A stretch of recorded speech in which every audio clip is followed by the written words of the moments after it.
Le rapport Héron-Mountain est une publication de 1967, qui se présentait comme une fuite d'un rapport top secret du gouvernement. Il fait valoir que si la paix mondiale est une bonne idée, l'économie de guerre est une partie vitale de la stabilité mondiale, il est difficile de trouver des substituts. Un canular? Une satire? Ou la vérité? Depuis plus de 3 décennies, le rapport a été la pierre angulaire de débats intelligents, parfois, par Phil Coppens. En 1967, un important éditeur, Dial Press, a publié le rapport Héron-Mountain. Le livre prétend être un rapport secret du gouvernement, écrit par une commission de savants, connu sous le nom de Special Study Group, créé en 1963, et le document lui-même a été sorti par un de ses membres. Le groupe s'est réuni dans un bunker nucléaire souterrain appelé Héron-Mountain, et il a travaillé sur une période de 2 ans et demi. Il a remis son rapport en septembre 1966. Le rapport est une enquête sur les problèmes auxquels les États-Unis auraient à faire face, si et quand la paix dans le monde serait établie sur une base plus ou moins permanente. Ou, pour citer le rapport officiel, ce n'est certainement pas exagéré de dire que la condition de la paix mondiale en général conduirait à des changements dans les structures sociales des pays du monde d'une ampleur inégalée et révolutionnaire. L'impact économique d'un désarmement général, pour ne citer que la conséquence la plus évidente de la paix, serait de réviser les modes de production et de distribution de la planète à un degré qui ferait que les changements de ces 50 dernières années sembleraient insignifiants. Les changements politiques, sociologiques, culturels, écologiques seraient tout aussi profonds. Ce qui a motivé notre étude de ces éventualités, est le sentiment croissant d'hommes réfléchis dans et hors du gouvernement que le monde n'est absolument pas préparé à répondre aux exigences d'une telle situation. Guillemets. Ce livre est paru pendant la guerre froide, mais plus particulièrement à une époque où l'Amérique était frappée par de sanglantes émeutes raciales dans les villes, et où des piles de sacs mortuaires revenaient du Vietnam. Est-ce que le gouvernement a réellement fait la promotion d'une culture de la guerre? Le rapport a été le livre de l'année, le plus discuté de l'année. Un certain nombre de personnes estiment que le rapport est authentique. Cette impression a été renforcée quand l'économiste réputé John Kenneth Galbraith a examiné le livre dans le Washington Post, sous le pseudonyme d'Herschel Landress. Comme j'aurais ma réputation personnelle pour l'authenticité de ce document, et je voudrais donc témoigner de la validité de ses conclusions. Mes réserves ne concernent que la sagesse de le livrer à un public de toute évidence non préparé. Guillemets. Pourtant, beaucoup, dont la plupart des autres critiques littéraires, l'ont considéré comme une satire. Les ambassades des États-Unis ont été invitées à commenter le rapport, et à le discréditer en notant qu'il ne s'agissait pas d'un rapport officiel du gouvernement. Pourtant, le président Lyndon B. Johnson ne pouvait apparemment pas être sûr que son prédécesseur, John F. Kennedy, n'avait pas commandé le rapport. Selon l'US News & World Report, le président est sorti de ses gonds en apprenant la publication, et il a ordonné que le rapport soit étouffé à jamais. Mais si c'était un canular, qui en était l'auteur? Parmi les accusés, il y a Leonard Selloin, il avait écrit l'introduction du rapport, ainsi qu'un précédent livre de satire politique. Un autre suspect fut John Kenneth Galbraith, parce qu'il avait écrit des commentaires sur le canular dans le Washington Post, et dans le Chicago Tribune, même s'il avait utilisé un pseudonyme. Mais pourquoi aurait-il utilisé un pseudonyme, et non pas son vrai nom? Bien que beaucoup soupçonnent que ce soit un canular, personne n'avait de preuves pour étayer ces allégations. En 1972, le livre avait été traduit en 15 langues. C'est alors que Lewin a admis que c'était un canular, dans le New York Times Book Review du 19 mars. L'idée de ce rapport venait de Victor Navaski, qui publiait un magazine satirique, Monocle. Lewin a également été aidé par Richard Lingement et Marvin Kitman, tous deux travaillaient pour Monocle. En 1966, Navaski avait lu un article dans le New York Times sur une baisse des marchés boursiers en raison d'une menace de paix. En 1972, il a expliqué la façon dont les documents du Pentagone, et d'autres documents sur la guerre du Vietnam, se lisent comme des parodies d'Héron-Mountain plutôt que l'inverse. Quel était le but de ce canular? Il a déclaré, ce que je voulais tout simplement poser les questions de guerre et de paix d'une façon provocante. Pour faire face à l'absurdité essentielle du fait que le système de guerre, bien que déploré, est néanmoins accepté comme faisant partie de l'ordre nécessaire des choses. Pour caricaturer la faillite de la mentalité de réflexion en poussant son style de pensée, scientiste à ses extrémités logiques. Et peut-être, avec de la chance, étendre le champ du débat public sur la planification de la paix au-delà de ses habitudes, à la limite indigeste.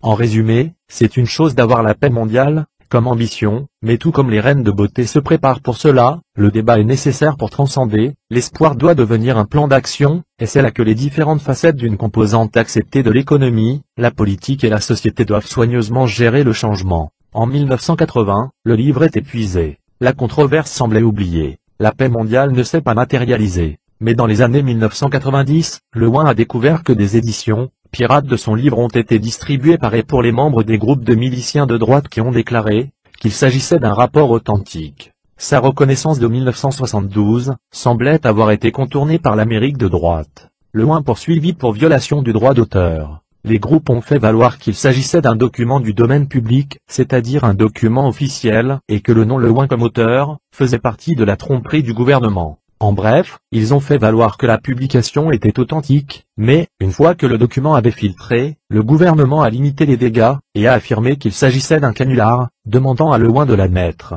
Le juge a statué en faveur de Lewin, et tous les exemplaires restants lui ont été remis. Mais, en 1993, le livre a fait une apparition dans le film controversé JFK, de telle sorte qu'il s'agit de l'une des scènes les plus puissantes du film, une scène qui explique peut-être le pourquoi d'un complot d'un complexe militaro-industriel qui voudrait tuer Kennedy. Comment est-ce arrivé? Parce que le colonel Fletcher-Prouty estime que le rapport est authentique, et il est cité comme tel dans son livre, JFK, la CIA, le Vietnam, et le complot visant à assassiner John F. Kennedy, qui est utilisé dans le script du film. Fletcher est interprété par Donald Sutherland rencontrant Kevin Costner, Jim Garrison, à Washington, une rencontre qui n'a jamais eu lieu dans la réalité. Stone a utilisé une section du livre de Prouty, qui provient du rapport et il l'a utilisé dans le dialogue. Le principe organisationnel de toute société est à la guerre. L'autorité fondamentale d'un État moderne sur sa population réside dans ses pouvoirs de guerre. Point.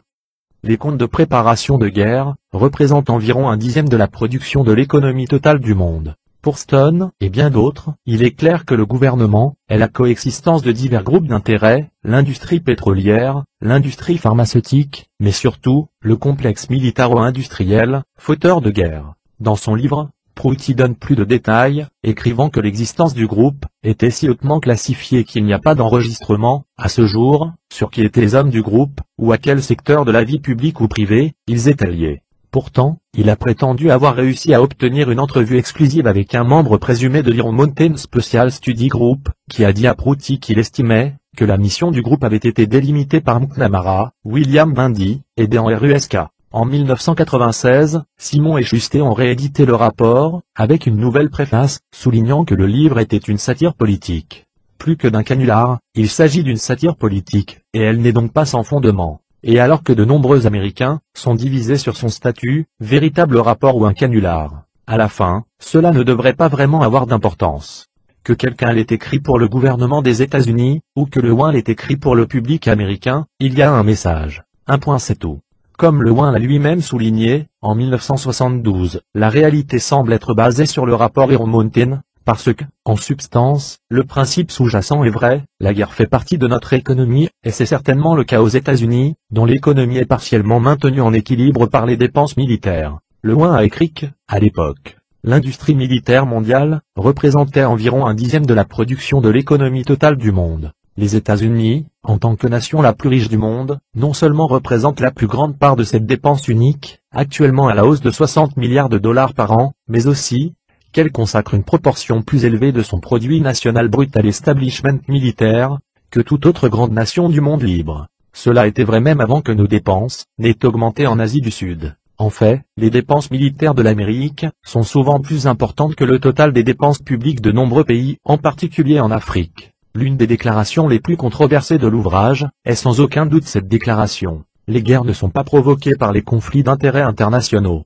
En bonne suite logique, il serait plus exact de dire que souvent les sociétés préparant la guerre exigent et entraînent ainsi de tels conflits. La capacité d'une nation à faire la guerre exprime la plus grande puissance sociale possible. Faire la guerre, de manière active ou envisagée, est une question de vie ou de mort sur le sujet à plus grande échelle du contrôle social. Après l'invasion de l'Irak en 2003, cette affirmation est largement soutenue par la population mondiale, mais il en était de même à l'époque de Lewin. Curieusement, la désormais célèbre expression arme de destruction massive était un terme utilisé dans le rapport. La production d'armes de destruction massive a toujours été associée au ravage économique. Lewin fait valoir que la guerre a toujours été un outil important, car elle crée une demande artificielle, une demande qui n'a pas d'origine politique. La guerre, et seule la guerre, résout le problème des stocks. La conclusion du livre est que la paix, quoique très peu probable, n'est pas en fait le meilleur intérêt de la société, que la guerre n'a pas seulement eu d'importantes fonctions économiques, mais qu'elle a aussi des rôles sociaux et culturels. La possibilité de guerre permanente est le fondement d'un gouvernement stable, il fournit la base de l'acceptation générale de l'autorité politique. Ainsi que, la guerre est pratiquement synonyme de nation. L'élimination de la guerre implique l'élimination inévitable de la souveraineté nationale, et de l'État-nation traditionnel. Et point. La guerre a été le dispositif principal de l'évolution pour le maintien d'un équilibre satisfaisant entre la population humaine brute, et les réserves disponibles pour sa survie. Elle est unique à l'espèce humaine. Le Loin a proposé que jusqu'à ce que des substituts à la guerre soient développés, la guerre devrait être maintenue, s'il ne s'agit d'en améliorer l'efficacité. Une partie du génie de Loin est le type de projet de substitut potentiel qu'il a proposé, dont certains peuvent avoir donné un peu d'inspiration à divers gouvernements, ou est-ce juste une coïncidence que la réalité imite la fiction? Les recommandations du rapport étaient les suivantes. Un vaste programme de recherche spatiale, dont le but est pratiquement impossible à atteindre, un trou noir, préparer un budget adéquat, et par conséquent en mesure de nourrir l'économie, créer un nouvel ennemi non humain, par exemple, la menace potentielle d'une civilisation extraterrestre. Créer une nouvelle menace pour l'humanité, par exemple la pollution. De nouveaux moyens de limitation des naissances, par exemple par l'ajout de médicaments dans l'approvisionnement alimentaire ou l'eau. Créer des ennemis fictifs suppléants. Créer une force de police internationale omniprésente, pratiquement omnipotente. Certaines de ces options sont évidemment très difficiles à réaliser et le monde ne les a jamais vues se réaliser. D'autres facteurs qui contribuent à notre monde actuel, comme Internet et la technologie dans son ensemble, n'étaient manifestement pas envisagés par l'auteur, qui vivait dans les années 1960. Pourtant, bon nombre de conceptions du rapport se sont vérifiées, et on ne peut que se demander si elles sont créées ou s'il s'agit de véritables problèmes, et si elles sont créées, l'idée est-elle née du rapport, ou le mythe était-il déjà créé avant? La course à la Lune, au moment où le rapport a été écrit en 1967, pourrait bien avoir été considérée comme un trou noir, certainement si elle avait été suivie par un projet de Mars, et d'autres missions dans l'espace. Des séries comme Star Trek et d'autres séries définitivement mouillées, ont montré qu'il y avait un appétit du public pour aller là où personne n'était allé auparavant. Pourtant, malgré cet intérêt, dans le début des années 1970, l'Amérique avait perdu tout intérêt dans les alunissages, et le gouvernement semble prendre cela comme repère pour réduire le programme spatial. Si quelqu'un avait poussé ce programme, il n'était pas très bon de garder le public accro à la drogue espace. Quant à la création d'un ennemi non humain, extraterrestre, cette idée est bien connue dans la science-fiction et dans les années 1930, Wells a créé une hystérie de masse, au moins dans certains coins, avec le canular radiophonique d'une invasion extraterrestre. En outre, la menace est faire partie du mythe OVNI, un phénomène largement entretenu et contrôlé par le gouvernement américain, qui a activement encouragé la croyance en une présence extraterrestre sur Terre. Cette histoire a manqué de puissance à la fin des années 1990, peu après le 50e anniversaire du mythique crash de Roswell. Bien sûr, des choses inconnues continuent d'être vues dans le ciel, et la possibilité d'utiliser le phénomène reste, et peut être utilisée à tout moment, dans l'état où il a été laissé il y a 10 ans. Pendant un bref moment, dans le milieu des années 1990, il semble que le nouvel ennemi allait être non intelligent, la possibilité que les comètes et les météorites soient présentes, et qu'elles puissent nous frapper. Les astronomes ont demandé de l'argent non pour chercher mais pour rechercher des objets qui pourraient nous tuer, comme ils avaient tué les dinosaures, il y a plus de 60 millions d'années. Mais cette idée une fois de plus, n'a pas abouti à un engagement financier clair, et si quelqu'un voulait unir le monde, parce que nous étions face à une annihilation totale, ce ne fonctionnait que dans Armageddon et des impacts. Une autre nouvelle menace a été créée, et à nouveau nous la retrouvons classée, comme remède potentiel pour guérir le monde de l'infection de guerre, l'humanité elle-même. Non seulement il y a la grippe aviaire, le sida et autres maladies mortelles, qui font leur chemin dans l'information, mais il y a aussi nos attaques sur les ressources naturelles, l'abus de pétrole, la menace de changement du niveau de mer et les intempéries, etc. Plus largement, la pollution et l'environnement ont été utilisés par les gouvernements, comme une excuse pour augmenter les taxes, pour combler les lacunes imprévues dans les budgets du gouvernement. Curieusement, les gouvernements qui ont le plus besoin d'argent supplémentaire, sont les premiers à embrasser le programme vert. Donc, même si le rapport a raison en ce sens que la pollution et l'environnement pourraient diriger l'économie, jusqu'à présent, les gouvernements l'ont seulement utilisé, comme une mesure de soutien économique et social, et il semble clair que pour le moment, il pourrait manquer ces potentiels mondiaux, ce parce que de nombreux gouvernements en sont déjà à redéfinir la nécessité de l'utilisation de l'énergie nucléaire comme exigence économique. Que cela soit souhaitable ou non. Et c'est là que la guerre reste, même considérée comme indésirable par la plupart, il s'agit d'une partie de l'économie, c'est une partie de notre vie. Certaines guerres sont réputées être nécessaires, d'autres soigneusement créées, certaines désirées et l'excuse, n'étant définies que plus tard, l'Irak en 2003 en étant le principal exemple. Mais la guerre est aussi la solution aux problèmes économiques, l'Irak en 2003 étant de nouveau un excellent exemple. Pour maintenir l'économie, l'Occident a besoin de pétrole, et c'est l'Amérique qui a le plus besoin de pétrole. Il s'agit d'un problème. Il est un fait que les guerres doivent être engagées pour garder l'économie de guerre. L'Irak en 2003 a combiné les deux, dans l'espoir de trouver une formule gagnante. En vérité, c'était une situation gagnante-gagnante, car la guerre elle-même a été positive pour l'économie, et la guerre a aussi amené plus de pétrole, deux objectifs ont été atteints. Pourtant, la guerre en tant que monnaie était très différente en 1966 quand, par exemple 1996. En 1966, la guerre froide a fourni une excuse à la nécessité de constituer et de maintenir, à savoir dépenser de l'argent, des instruments de la guerre, même si la guerre par elle-même n'en a pas besoin comme telle pour être menée. Avec l'effondrement du bloc de l'Est à la fin des années 80, ce statu quo a dû être abandonné. En bref, l'armée américaine une fois de plus nécessaire de mener des guerres, ou d'un nouvel ennemi, qui exigeait une force de dissuasion militaire, il fallait les trouver, ou les créer. L'administration Clinton a partiellement résolu ce problème, en transformant l'armée américaine en une force de police mondiale, une autre recommandation du rapport, qui était allouée, et que l'Union européenne a pris pour résoudre les problèmes en Europe de l'Est à la fin des années 1990. Cependant, lorsque Bush est arrivé au pouvoir, il a déclaré que l'Amérique devait regarder vers l'intérieur, et se concentrer sur son économie interne. Il ne voulait pas voir son armée utilisée, comme une force de police mondiale. Bien que cela soit très ambitieux et noble, Bush s'est trouvé devant le problème, même que le rapport avait souligné, la guerre est une composante économique. Bush, semble-t-il, n'y a tout simplement pas fait face, il semblait ignorer le problème. Dans son approche, l'armée américaine était en excès par rapport aux besoins, là, mais non utilisée. Il est clair que les troupes ne pouvaient pas être lâchées dans les rues de l'Amérique, bien que la catastrophe de la Nouvelle-Orléans de 2005 ait failli le faire. En tant que tel, le 11 septembre a offert une excellente solution. L'administration Bush s'est rendu compte que la promesse qu'elle avait faite en 2000, pour apporter la prospérité économique pour l'Amérique en se concentrant sur son économie et non pas sur la guerre, était beaucoup plus difficile à tenir que ce qu'il pensait. Cela suggère que, avant 2000, l'administration Bush n'avait pas lu le rapport, car il n'y avait pas de plan pour le changement économique qui exclut la guerre. En conséquence, l'administration Bush a adopté le New American Century Project, qui, en résumé est une variation de la politique de Clinton.